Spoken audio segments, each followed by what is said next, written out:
বিসমিল্লাহির রহমানির রহিম। আসলে বক্তব্য দেওয়ার কোনো রকম সুযোগ নাই, কারণ আমাদের সালাম ভাই বক্তব্য দিয়েছে, ওনার প্রটোকল ভেঙে আমাকে দেওয়া হয়েছে। ফারুক ভাই টিভি আর প্রচন্ড গরম, আমার কোর্ট ছিল, সেই জন্য আমার আসতে একটু বিলম্ব হওয়ার জন্য আন্তরিকভাবে দুঃখিত।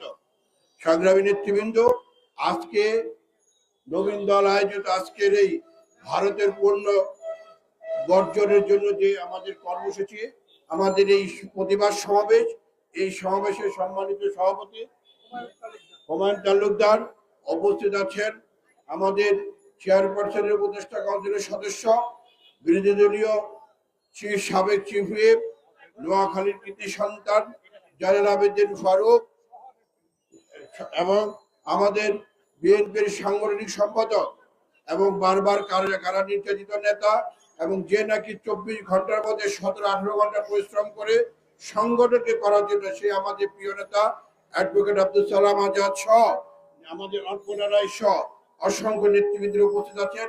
আমি শুধু দুটি কথা বলে এখান থেকে বিদায় নিব।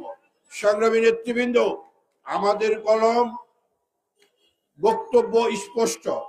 ভারতের বিরুদ্ধে আমাদের, সারা ভারতের বিরুদ্ধে আমাদের কোনো বক্তব্য নাই।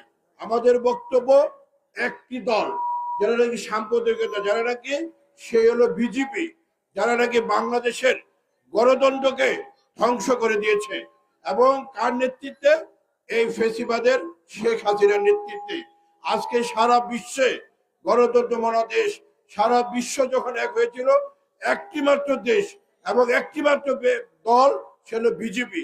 সেই বিজেপির নেতৃত্বে আজকে বাংলাদেশের যে একটি নজিরবিহীন নির্বাচন, 7ই জানুয়ারি দামি নির্বাচন, আমি আর মাহমুদের নির্বাচন, এই নির্বাচন বাংলাদেশের লোক সবাই বয়কট করেছে।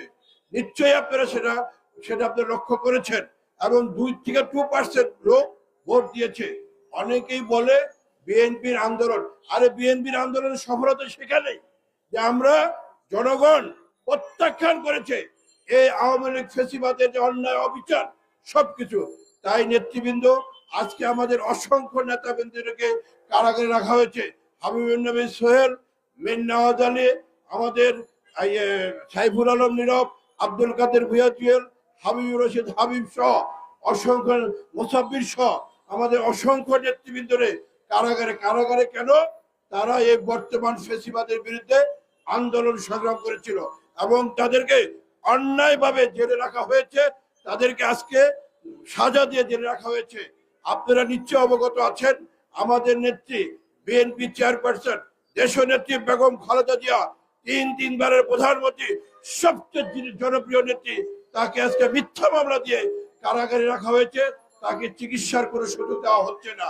অবিলম্বে খালেদা জিয়াকে চিকিৎসার ব্যবস্থা করতে হবে, এবং আন্দোলন সংগ্রাম আমরা ইনশাল্লাহ সবাই আগামীতে এক দফা আন্দোলন, শেখ হাসিনা ফেসিবাদকে আমাদের লক্ষ্য থাকবে, ফেসিবাদকে বাংলাদেশের মাঠ থেকে উৎখাত করতে হবে, এবং বাংলাদেশে একটি সুষ্ঠু নির্বাচনের পরিবেশ হবে। বাংলাদেশে আবারও বিএনপি ক্ষমতায় আসবে, বেগম খালেদা জিয়া ক্ষমতায় আসবে ইনশাল্লাহ।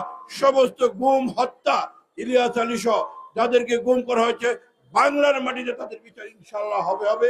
সবাইকে ধন্যবাদ। শহীদ জিয়াবর হোক, খালেদা জিন্দাবাদ, আমাদের নেতা তারেক রহমান জিন্দাবাদ। সবাইকে ধন্যবাদ। আসসালামু আলাইকুম।